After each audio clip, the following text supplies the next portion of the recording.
The religious leaders at Jesus' time were confused. Jesus said about them in what'll be our gospel reading this weekend, "They worship me in vain, teaching human rules as if they were doctrines." Back in Jesus' day, it was a matter of the religious leaders substituting their own rules alongside of God's commands. Nowadays, I suppose our leaders tend completely to substitute their rules for God's demands. Here's what I mean. God commands that we protect life, but they promote abortion. God commands that we honor marriage, but they promote pervert marriage. God provides for two genders.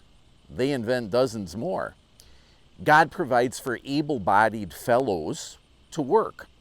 They provide for people so often not to work.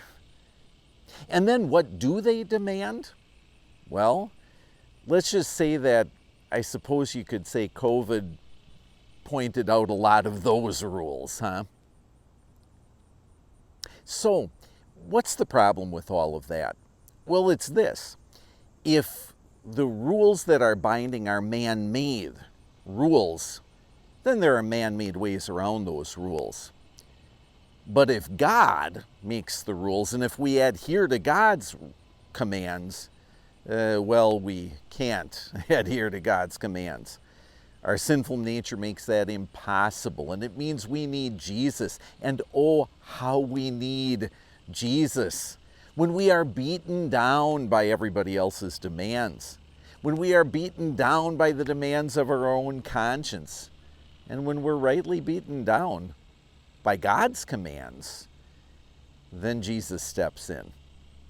And he fulfills those commands for us. And he died to take away our every sin.